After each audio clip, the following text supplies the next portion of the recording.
Olá, meu amigo e amiga. Muito obrigado por você estar aqui no nosso Portal do José. Hoje, por encontro, num dia muito especial, porque afinal de contas é um feriadão de Sexta-feira Santa, um dia em que os noticiários aqui no nosso país não abordam muito os temas relacionados à política, economia, aqui no plano interno. No plano internacional temos muitas informações, muitas notícias importantes.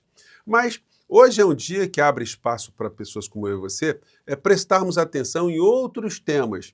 E hoje eu vou tratar com vocês desses outros temas que são muito importantes e vão definir situações que dizem respeito ao futuro do nosso país, como, por exemplo, o processo eleitoral. Hoje nós temos o fim de uma data muito importante, que é a data de mudança de partido, de descompatibilização de algumas figuras, se quiserem disputar a presidência da República, enfim.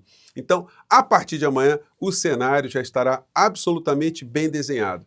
E aí surgirão muitas possibilidades de nós mostrarmos algumas dessas figuras que estão tentando angariar votos, sobretudo de pessoas incautas, pessoas desinformadas, muitas pessoas de boa fé, muitas pessoas que estão contaminadas com uma série de preconceitos, uma série de falas, uma série de medos, uma série de temores, enfim.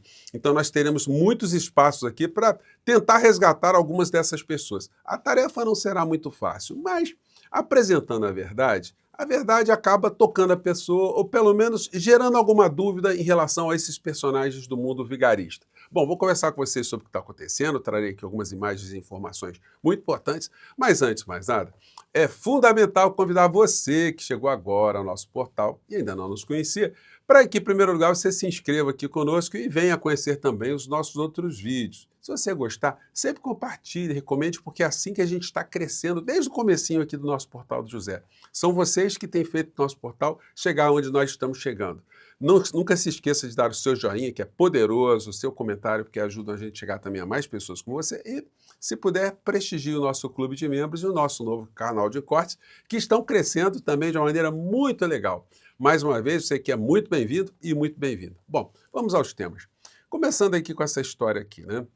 Eleições 2026. Janela partidária termina nesta sexta-feira. Saiba o que está em jogo. Termina nesta sexta-feira, até a meia-noite, né? O período de um mês em que a lei eleitoral permite a mudança de partido sem perda de mandatos para deputados estaduais, federais e distritais. Troca de siglas tem impacto nos arranjos políticos que vão disputar a eleição em outubro. E tem mais. As pessoas que estão em alguns cargos de poder executivo, por exemplo, governadores, se eles quiserem disputar uma reeleição, eles não precisam sair da governança, da posição de chefe de governo estadual. Mas se eles quiserem ir para um outro tipo de disputa, por exemplo, a disputa presidencial, aí eles têm que sair do governo. Isso para fazer com que, enfim, a teoria é que alguém que esteja numa máquina pública disputando uma eleição, ele possa usar a estrutura da máquina pública para conseguir mais votos. Então, a lei eleitoral fez essa imposição das pessoas se desligarem da estrutura para poderem disputar eleições em igualdade de condições. É claro que, enfim, essa é uma ideia principal.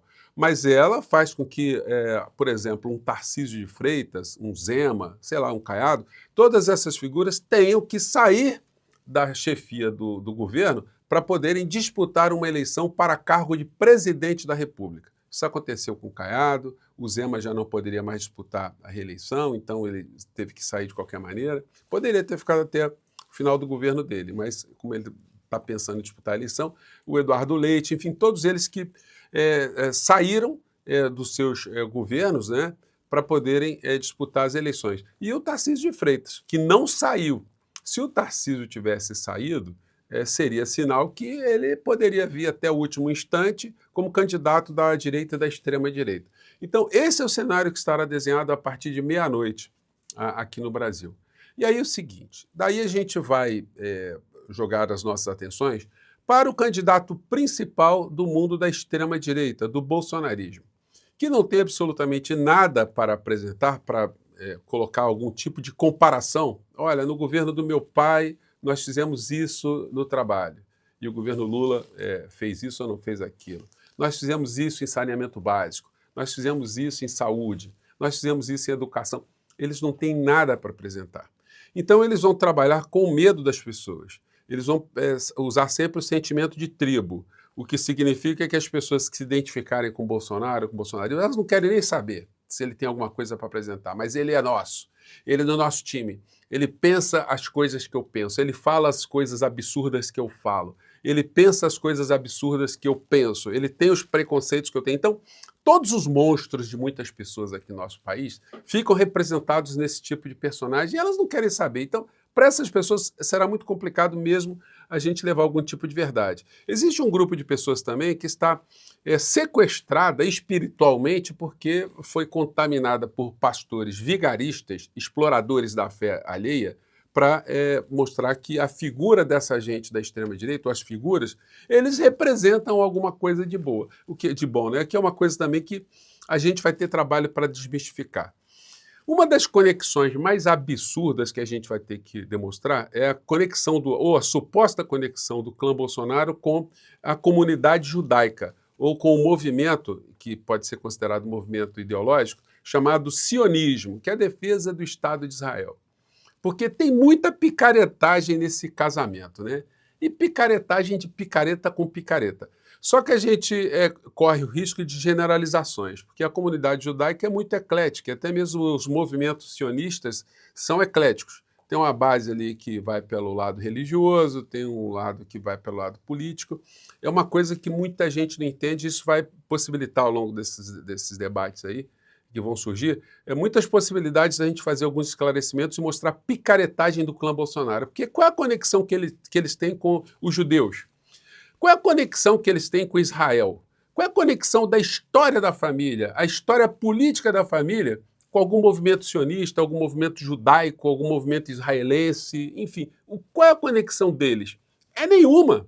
É apenas pela busca de dinheiro das pessoas poderosas dessas comunidades e também pela busca de apoio religioso de pessoas que fazem uma grande confusão entre Israel, cristianismo, judaísmo, enfim, terra prometida. É uma confusão geral, mas muitas pessoas botam a bandeira de Israel nas costas e acham que aquilo faz algum sentido, né? Então nós vamos ter muitas oportunidades para desmistificar isso. Um primeiro namoro que começou do clã Bolsonaro com a comunidade israelita, a comunidade judaica, ou uma parcela aqui no Brasil, foi quando surgiu um convite para o Bolsonaro em 2017 ir lá na Hebraica, que é o clube da Hebraica, que reúne a comunidade, a parcela da comunidade aqui no Rio de Janeiro. Na época, o jornalista Mário Augusto Jakubinski fez um protesto, escreveu um artigo aqui no Brasil de Fato. Clube Hebraica do Rio comete erro histórico ao convidar Bolsonaro. E aí ele explica por que era um erro histórico. Vou pegar só um trecho aqui. Diz ele: o extremista Jair Bolsonaro está sendo convidado pela Hebraica do Rio de Janeiro a participar de um debate. É vergonhoso que isso aconteça. Na prática, uma afronta a tantas vítimas de atrocidades cometidas no Brasil e durante o nazismo na Alemanha. Uma afronta a figuras como Vladimir Herzog, que era judeu, né, evidentemente, assassinado pela mesma ditadura que Bolsonaro apoia até hoje, elogiando torturadores, como aconteceu na Câmara dos Deputados, quando o parlamentar homenageou a figura do assassino brilhante Ustra na votação do impeachment de Dilma Rousseff. É vergonhoso uma entidade judaica dar espaço a um fascínora nazifascista defensor de torturadores. Não se pode aceitar. É mais do que necessário pressionar a direção da Hebraica Rio de Janeiro a voltar atrás. Se não fizer isso, sob o falso argumento que pretende ouvir todos os lados, a Hebraica simplesmente repetirá o erro histórico proporcionado por muitos segmentos da colônia judaica na Alemanha que chegaram no início da ascensão nazista a apoiar Adolf Hitler, inclusive realizando entrevista com o assassino, chefe dos nazistas, em publicações judaicas, e deu no que deu. Então ele fez essa advertência, mas não adiantou não. A Hebraica convidou a figura do criminoso. E o criminoso levou lá uma patuleia, o ambiente era livre, e o que se viu foram coisas deploráveis, porque algumas pessoas na plateia protestaram em relação a algumas coisas que o Bolsonaro estava falando naquela época, mostrando que a Hebraica não reúne um grupo monolítico da comunidade judaica.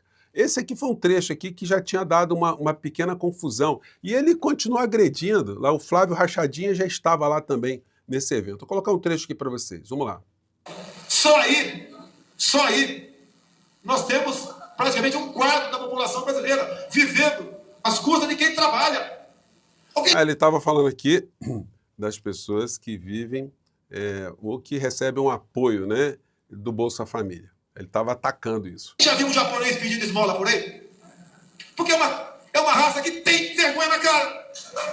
Então o japonês não pediria esmola porque é uma raça que tem vergonha na cara. Logo, os brasileiros que recebem algum tipo de benefício, para o criminoso, para a figura abjeta, são pessoas que não têm vergonha na cara, né? Isso precisava ser bem ressaltado, né? Mas vamos seguir aqui, durante esse período todo, mostrar para o Flávio Bolsonaro, mostrar esse trecho aqui, olha, o seu pai, aliás, o Flávio Bolsonaro tem atacado muito o Bolsa Família também.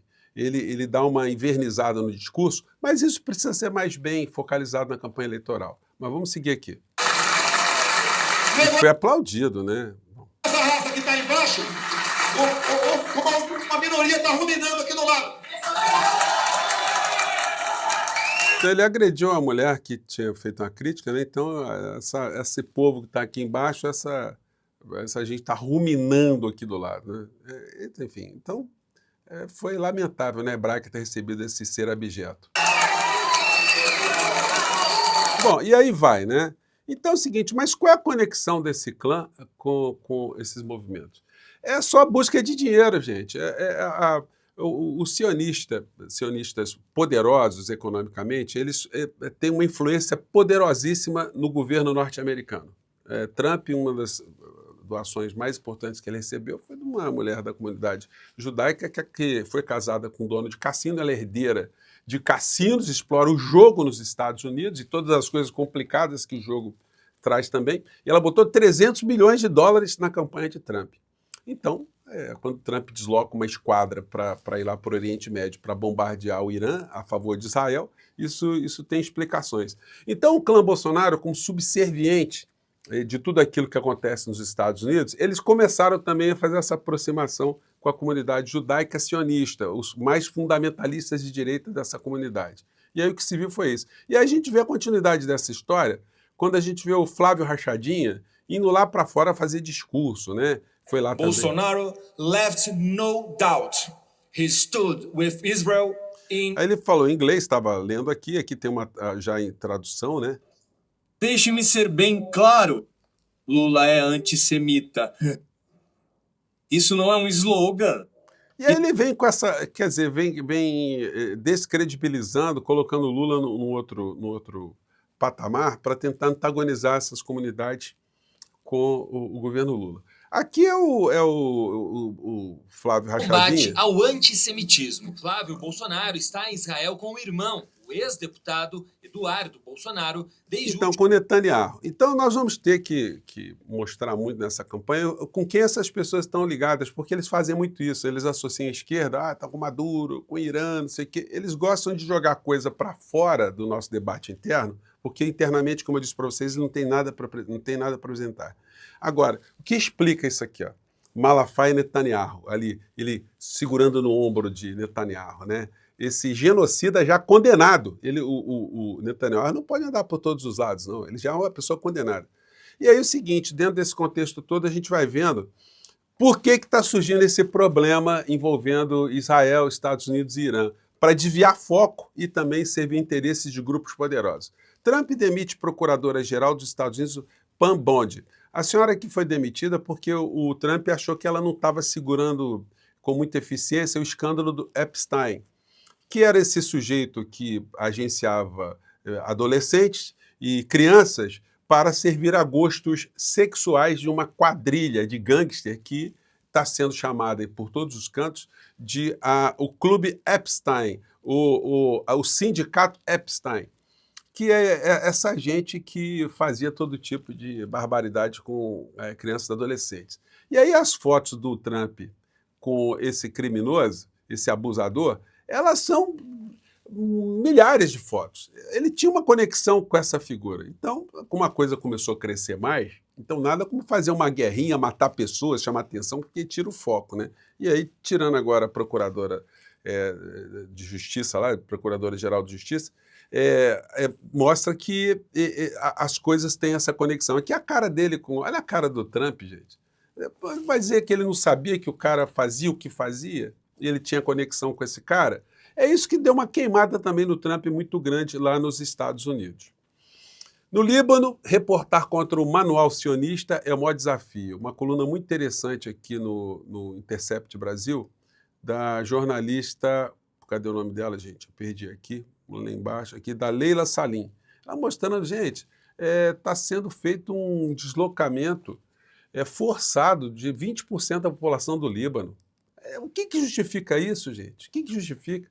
Com deslocamento forçado de 20% da população por ataques de Israel, Líbano vive catástrofe humanitária. Agora, o incrível é o seguinte, a gente viu o que aconteceu na faixa de Gaza, né? O incrível é o seguinte, a mídia aqui no Brasil, em boa parte do mundo, né? Eles não dizem as coisas como as coisas são. Esse massacre, esse genocídio, essa coisa toda, isso não é denunciado como tem que ser denunciado. Nós vimos o bombardeio que eles fizeram, mataram mais de 170 crianças, meninas, e isso não ganhou a repulsa universal. Isso tudo vai passando meio escamoteadamente aqui no Brasil, porque a gente vê que os grandes grupos econômicos e midiáticos aqui no nosso Brasil, nosso país, têm conexões com esse sindicato Epstein, com essa coisa pavorosa, com esses grupos poderosos que têm influências em muitas coisas e precisam dos seus lacaios. É como se eles estivessem apoiando o Bolsonaro, tivessem alguma conexão com o Bolsonaro, porque eles sabem que são milicianos, que são venais, que se der dinheiro, se fizer alguma coisa, eles vão apoiar também. É disso que se trata. Isso vai também para o campo de alguns picaretas da fé. Então, nós teremos oportunidade de esmiuçar mais esses fatos ao longo desse processo eleitoral, né? Quem sabe muita gente desperte aí de algumas crenças e sonhos e falsas crenças profundas, né? Eu fico por aqui, mais tarde eu volto, tá bom? Um grande abraço, tchau!